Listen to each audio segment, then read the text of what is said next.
আসসালামু আলাইকুম প্রিয় দর্শক, কেমন আছেন সবাই? আশা করি সকলে ভালো আছেন। অনেক দিন পর আমরা সবাই মিলে আজকে খাওয়ার একটি অনুষ্ঠান করেছি। তো মালয়েশিয়াতে সচরাচর এরকম খাওয়া-দাওয়া অনেকবারই হয়ে থাকে। তো আমরা এই কোম্পানিতে আসার পরে যে নিজে টাকাগুলো তুলে এইরকম করে যে মুরগির কাবাব আগুন দিয়ে পুড়িয়ে খাওয়ার অনুষ্ঠান এটাই সর্বপ্রথম। আলহামদুলিল্লাহ, আল্লাহর রহমতে আমরা সবাই টাকা তুলছিলাম প্রায় ২০-৩০ টাকা করে তুলে অনেকগুলো মুরগি এরকম করে ডাইরেক্ট কিনে নিয়ে আসছি। তো আমরা এখানে আছি প্রায় ৫০-৬০ জন, একই কোম্পানি একই জায়গায় কাজ করি আমরা। বসেরাও আছে, দেখতে পাচ্ছেন কাজে ব্যস্ত। এই যে এখানে উপহার দেওয়া হচ্ছেন, এখানে রান্না কমপ্লিট। তো আমরা এই কাজগুলো করলাম এবং খাওয়ার অনুষ্ঠান করলাম, অনেক ভালো লাগতেছে। আর মালয়েশিয়াতে এরকম খাওয়ার অনুষ্ঠান করলে আর এই যেরকম এই পিকনিক কোয়ালিটি যেটা আমরা বাংলাদেশে পিকনিক করে থাকি, ওই পিকনিকের মতনই আহ, আজকে আমরা এই মালয়েশিয়াতে খাওয়া দাওয়ার অনুষ্ঠান করেছি। তো প্রিয় দর্শক, ভিডিওটি কে কোথা থেকে দেখতেছেন অবশ্যই কমেন্ট করে জানাবেন এবং এরকম ভালো ভালো ভিডিও পাওয়ার জন্য ফলো দিয়ে পাশে থাকবেন। আর বিশেষ কথা একটি কথা বললেই নয়, মালয়েশিয়ার কলিং ভিসা খুলে দিয়েছে। আপনারা যারা আসতে চাচ্ছেন মালয়েশিয়াতে অবশ্যই অতি তাড়াতাড়ি পাসপোর্ট জমা দেন এবং এবং আহ, যত তাড়াতাড়ি পারেন নিকট এজেন্সির কাছে যে আপনি পাসপোর্ট জমা দিয়ে তারা যত কাজকর্ম আছে কমপ্লিট করে নেন আগেই, তাহলে একটা কথা সবসময় মনে রাখবেন, চেষ্টা না করলে কখনোই কোনো কিছুই পাওয়া যায় না। তো আপনি চেষ্টা করেন, ইনশাআল্লাহ দেখতে পাবেন একদিন সফলতা আসবেই। তো আমি প্রায় ৯ বছর ধরে মালয়েশিয়াতে আছি, এরকম করেই কাজকাম করে যাচ্ছি। আলহামদুলিল্লাহ, আল্লাহ পাকের রহমতে অনেক ভালো আছি। এই যে দেখতে পাচ্ছেন অনেক বন্ধুবান্ধব মিলে খাওয়ার অনুষ্ঠান এবং অনেক পরিশ্রম আছে মালয়েশিয়াতে, অনেক টাকাও আছে। আমি যদি না আসতাম তাহলে হয়তো বা এখনও ১৫ থেকে ২০ হাজার টাকার বেশি মান্থলি ইনকাম করতে পারতাম না। আলহামদুলিল্লাহ, আপনাদের দোয়ায় অনেক টাকা এখন ইনকাম করি মালয়েশিয়াতে। এখন বেসিকই ৫০,০০০, যা আমি এখন বেসিকে কাজ করি না, কন্ট্রাক্টে কাজ করি।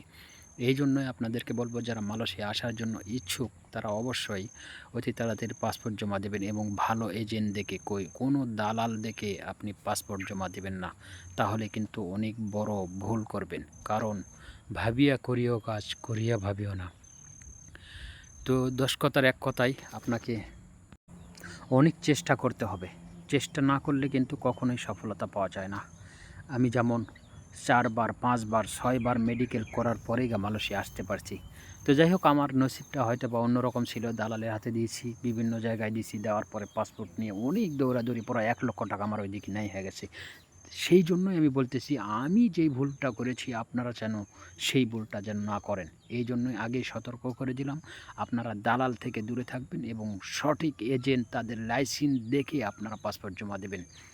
পাসপোর্ট জমা দিলে আপনি যদি পাসপোর্ট জমা দেন, তারপরে আপনার কোনো করণীয় কাজ থাকবে না, কারণ তার কাছে আপনি জিম্মি হয়ে যাবেন। অর্থাৎ পাসপোর্ট দেওয়ার আগেই তার লাইসেন্স চেক করার পরেই আপনি পাসপোর্ট জমা দিতে পারবেন। এটাই আপনার সর্বপ্রথম কাজ। তারপরে বিভিন্ন ধরনের কোম্পানি আছে, আপনি ভালো কোম্পানি সয়ে মালয়েশিয়া কখনোই আসবেন না, কারণ মালয়েশিয়াতে এমনও লোক আছে ভাত পাচ্ছে না, জেলখানায় পচতেছে। কারণ কি জানেন, নর্মাল নিম্ন ধরনের একটি কোম্পানি, সাপ্লাই কোম্পানিতে আসে তারা ভাত পাইতেছে না। তো আপনাকে আসতে হবে বড় বড় কোম্পানি এবং নাম আছে যেগুলো কোম্পানি, সেগুলো কোম্পানিতে আসতে হবে। আপনি আপনার পাশে যত দেখবেন যে যারা অনেক বছর ধরে মালয়েশিয়াতে আসে তাদেরকে ফোন দেন, তাদেরকে দিয়ে পরামর্শ নেন কোন কোম্পানিতে আসলে ভালো হবে। তারা যেই কোম্পানিতে বলতেছে সেই কোম্পানিতে আপনি ভিসা লাগান, তাহলেই আপনি ভালো জায়গাতে আসতে পারবেন। আসার পরে হয়তো বা ৭০-৮০ ১,০০,০০০ টাকা ইনকাম করতে পারেন, আপনার যদি কপাল ভালো হয়ে থাকে। তো রিজিকের মালিক আল্লাহ, আপনাকে এটা বিশ্বাস করতেই হবে। আর রিজিক যদি আপনার মালয়েশিয়াতে থাকে তাহলে আপনি অবশ্যই মালয়েশিয়াতে আসবেন ইনশাআল্লাহ। তো আপনি চেষ্টাও করতে হবে আপনাকে ভালো জায়গায় আসার জন্য, কারণ আসার পরে যে পরে কান্নাকাটি করবেন, এই কান্নাকাটি করা এবং দেখার মানুষ থাকবে না। বুঝতে পারছেন? তো আপনাদেরকে হাজারবার করে আমি বলতেছি, ভালো কোম্পানি দেখে আসেন ভাই। মালয়েশিয়াতে অনেক পরিশ্রম কিন্তু অনেক টাকাও আসে। এমনও লোক আছে ২,০০,০০০ টাকার উপরে ইনকাম করে থাকে মালয়েশিয়াতে। তো তাই আপনারা যে কোম্পানিতে দিবেন, কোম্পানি সিলেক্ট করেন, ভালো কোম্পানি সিলেক্ট করেন। আপনি যে কাজ পারেন সেই কোম্পানি সিলেক্ট করেন। আপনি যে কাজ পারেন না সেই কোম্পানিতে এলেও আপনার কোনো লাভ নাই। কারণ কি, আপনার যে কাজে আপনি সবচাইতে পারদর্শী সেই কাজে আসেন, তাহলেই সফলতার মুখ দেখতে পাবেন।